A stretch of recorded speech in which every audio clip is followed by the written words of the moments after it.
या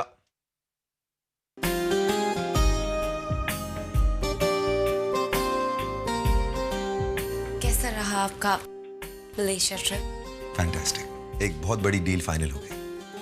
तुम मेरे लिए बहुत लकी हो पिया। इतना छोटा बैग मेरे लिए काफी है। Excuse me sir.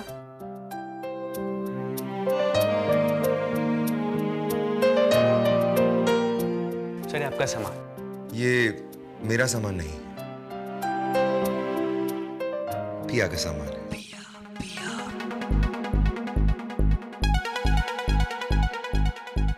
दो सूटकेस मेरे लिए?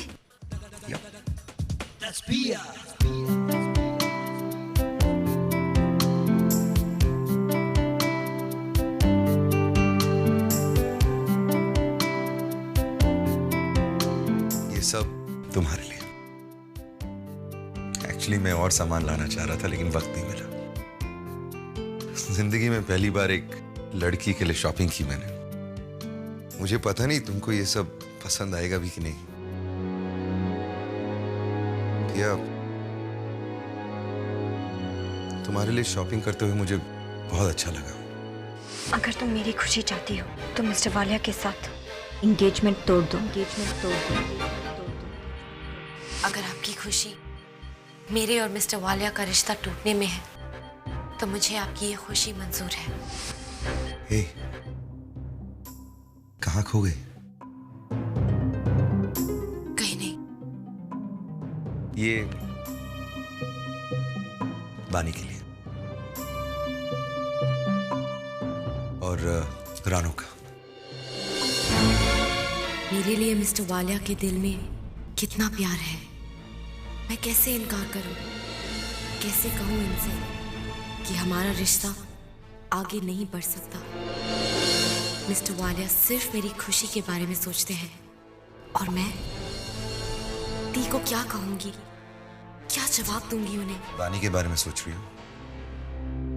चिंता मत करो पिया, तुम देखना बानी हमारा फैसला एक्सेप्ट कर लेगी। आप आराम कीजिए।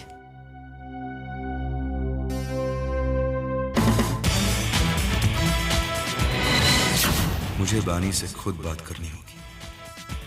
अगर ऐसा ही चलता रहा तो पिया और उसकी बहनों में से किसी को खुशी नहीं मिलेगी और मुझे पिया की खुशी चाहिए।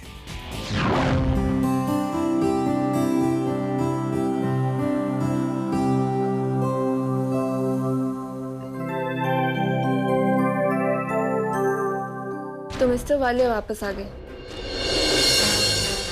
तुमने उनसे बात की? तुमने दीदी से कहा था कि मिस्टर वालिया के आने के बाद तुम उनसे बात करोगी। पापा की डेथ के बाद मुझे कभी ऐसा नहीं लगा कि मैं अनाथ हूं। लेकिन रानू, आज मुझे पापा की बहुत याद आ रही है। I am really missing him. अगर वो यहां होते तो इस डिसीजन में मेरे साथ होते, लेकिन मेरे साथ तो कोई भी नहीं है। मिस्टर वालिया ने हम तीन बहनों के लिए कितना कुछ किया है। इसका मतलब है उनके एहसान चुकाने के लिए तुम उनसे शादी कर रही हो? उन्होंने जो तुम्हारे लिए किया, जो खरीदा, तुम उन चीजों से प्यार करती हो। ऐसी बात नहीं है रानू। ऐसा ही है। तुम्हारी प्रायोरिटी तुम्हारी बहनें नहीं, मिस्टर वालिया हो गए हैं। तुम ऐसा क्यों सोचती हो? अगर वो सच है तो फिर ये भी सच है कि दी के लिए मुझसे ज्यादा इंपॉर्टेंट पुष्कर हो गया है। इस पूरे मामले में मैं ही अकेली बन गई हूं। सबको पुष्कर और उसके फैमिली के आंसू दिखाई देते हैं, मेरे नहीं। पुष्कर का अकेलापन दिखाई देता है, मेरा नहीं। पिया, जो फैसला दिल का बोझ बन जाए उसे मानने का कोई फायदा नहीं है।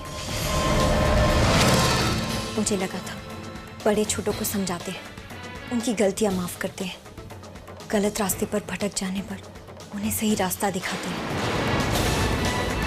पता नहीं मैं सही थी या गलत, लेकिन मुझे जो ठीक लगा मैंने तुम्हें समझाया पिया।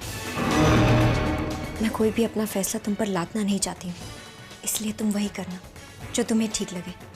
मैं तुम्हें नहीं रोकूंगी, लेकिन ये बात याद रखना, ये फैसला तुम्हारा अपना फैसला होगा और इस फैसले में मैं तुम्हारे साथ नहीं हूँ।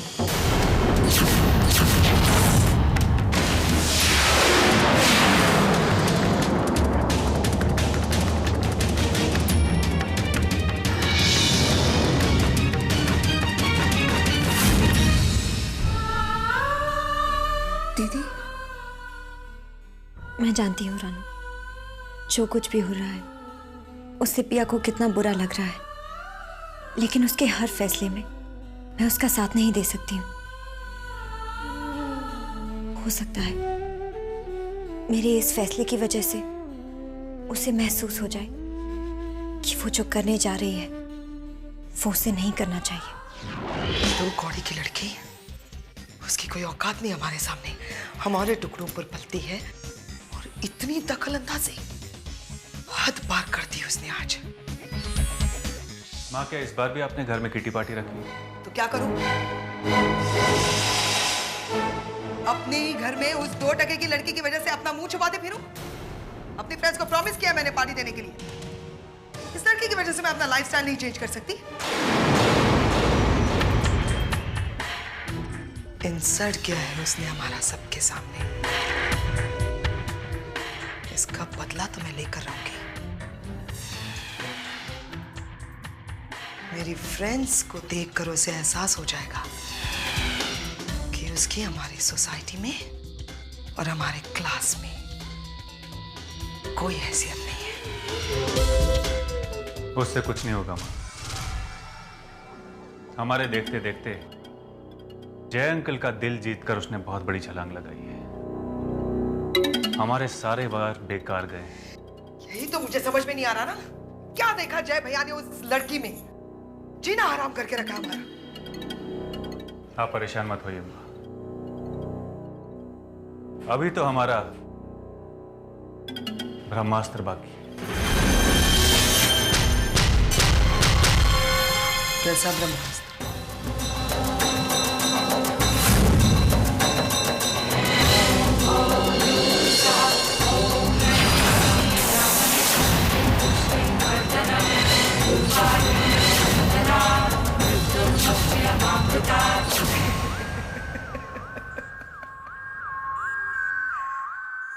उस लड़की के लक्षण देखकर मुझे पहले ही पता चल गया था कि अपनी तकदीर बदलने के लिए ये लड़की किसी भी हद तक जा सकती है। किस दिन का इंतजार कर रहे हो बेटा? कब बताओगे जय भैया को यह हकीकत? मां, पुष्कर के हाथ मेरे खिलाफ कुछ सबूत इकट्ठे हुए।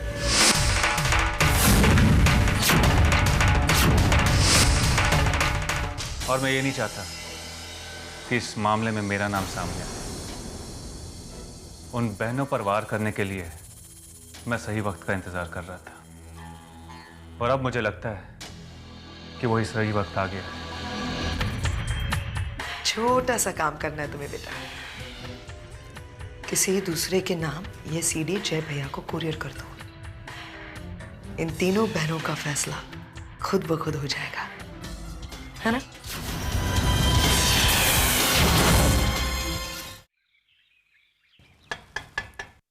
Come in.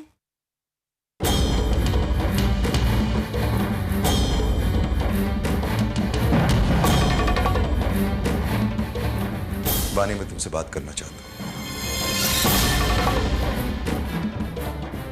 क्या तुम्हें पिया की बिल्कुल परवाह नहीं? मैं जानता हूं कि तुम इस शादी को लेकर खुश नहीं, लेकिन पिया से कितनी नाराज हो तुम। तुम्हारे और रानो के बगैर पिया कितनी अकेली हो गई, उसके बारे में कुछ तो सोचो। तुम दोनों को कितना प्यार करती है वो, ये भी मुझे बताना पड़ेगा। आपने इसलिए माउंट आबू भेजा था मुझे? हाँ, क्योंकि मैं जानता था कि तुम इस रिश्ते को कभी मंजूर नहीं करोगी। बानी, तुम्हें क्या हो गया है? अगर जिंदगी में रिश्तों का बनना इतना ही आसान होता तो मैं अब तक कई शादियां करके तोड़ भी चुका होता। मैं जानता हूं कि मेरी उम्र क्या है। मैं ये भी जानता हूं कि सोनाली ने कितने सालों तक मेरा साथ निभाया, लेकिन मेरे दिल में सोनाली के साथ अपनी जिंदगी बिताने का ख्याल कभी नहीं आया था। ये एहसास मुझ में पिया ने पैदा किया। आज तक अपनी जिंदगी में मैंने काम के अलावा किसी चीज को अहमियत नहीं दी। अब अगर इस उम्र में मुझे प्यार हो गया है तो इसमें बुराई क्या है? कौन सी किताब में लिखा है कि इंसान इस उम्र में शादी नहीं कर सकता? उम्र के फासले का आपके लिए कोई मतलब नहीं है मिस्टर वालिया। देखो बानी, मैं किसी के साथ कोई अन्याय नहीं कर रहा हूं। पिया के साथ मैंने कोई जबरदस्ती तो नहीं की ना। अपना प्रपोजल उसके सामने रखा, उसने एक्सेप्ट कर लिया, दैट्स ऑल। एक लड़की जिसके पास कुछ नहीं है, आप उसे सब कुछ देने का वादा करते हैं। आप कोई जबरदस्ती नहीं करते, लेकिन देने के लिए आपके पास दुनिया की हर खुशी है। क्या शादी के रिश्ते का यही सच है?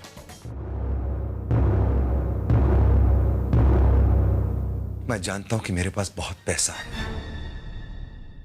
लेकिन मैं ये नहीं मानूंगा कि पिया मुझसे मेरी पैसे के लिए शादी कर रही है। मैं ये जरूर मानूंगा कि मैं पिया को बहुत खुश रख सकता हूं।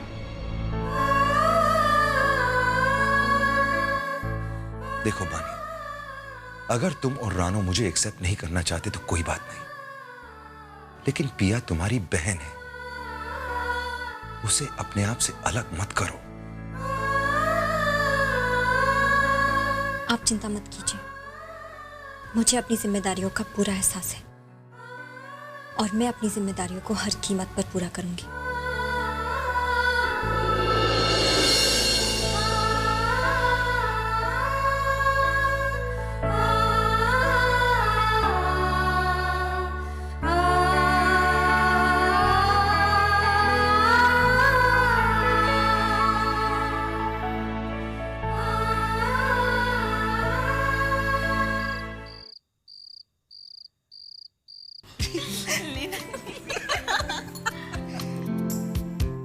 आई थिंक मैरिज के लिए इट्स द परफेक्ट एज यार।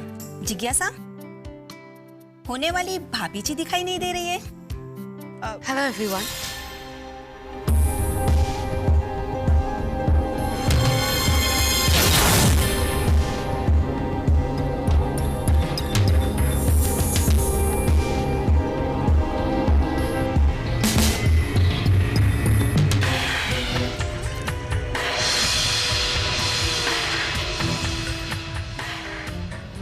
कम बेबी, ये पिया है, जय भैया की होने वाली बीवी, हमारी प्यारी भाभी। पिया मीट मिसेस मेहरा। इनके हस्बैंड का ज्वेलरी का बिजनेस है। He deals only in diamonds. Oh but पिया का डायमंड से कोई वास्ता नहीं है, वो सिर्फ आर्टिफिशियल ज्वेलरी पहनती है। See what she is wearing.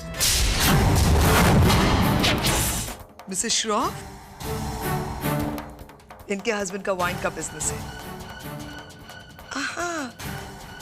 Wine के बारे में हमारे पिया बहुत अच्छे से जानती है।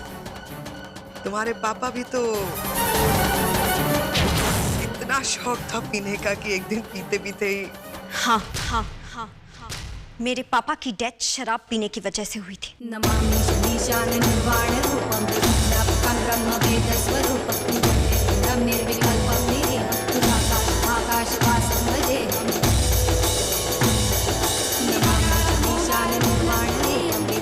मैं बानी दीक्षित, पिया की बड़ी बहन। अब जिज्ञासा आंटी अपने मुंह से अपनी तारीफ करे, ये अच्छा नहीं लगता।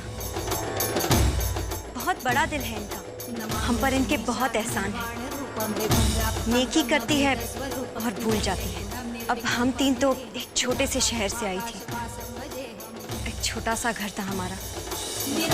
फिर जिज्ञासा आंटी ने हमें अपने इस बड़े घर में रहने की जगह दी, हमें जीने की उम्मीद दी। हम अपनी इस छोटी सी दुनिया से आए हैं, आपकी बड़ी दुनिया की तहजीब से वाकिफ नहीं है। अगर हमसे कोई भी गलती हो जाए तो हमें माफ कर देना।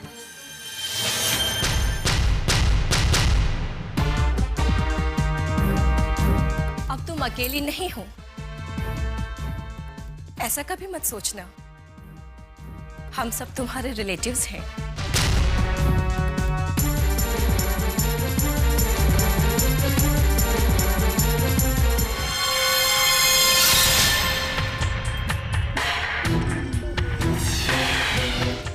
ऑफ कोर्स बानी, अब तुम तीनों अनाथ नहीं हो।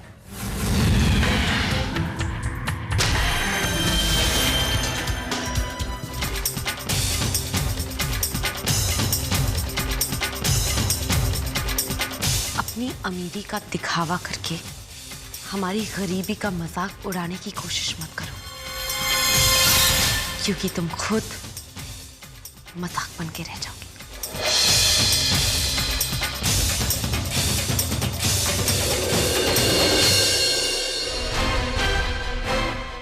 मैं तुमसे बहुत प्यार करती हूँ पिया, और चाहती हूँ कि तुम हमेशा खुश रहो। पर मैं क्या करूँ, लाख कोशिश करने पर भी मैं तुम्हारी शादी के इस फैसले को एक्सेप्ट नहीं कर सकती। मैं हर पल तुम्हारे साथ हूँ, लेकिन जैसे मैंने पहले कहा, तुम्हारी शादी के फैसले में मैं शामिल नहीं हूँ।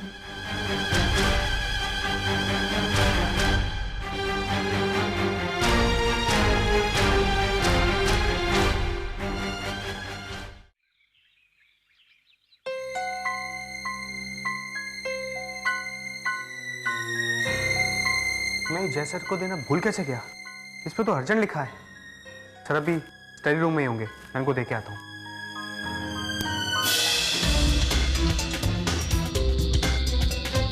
एक तीर और दो निशान। अब देखना माँ, जब जय अंकल अपने होने वाली बीवी पर पुष्कर के रोमांस को अपनी आंखों से देखेंगे, तो इस प्रेम कहानी का वो हश्र होगा, ना तो ये प्रेम कहानी बचेगी, ना पुष्कर और ना पिया। शादी का तमाशा मातम के तमाशे में बदल जाएगा।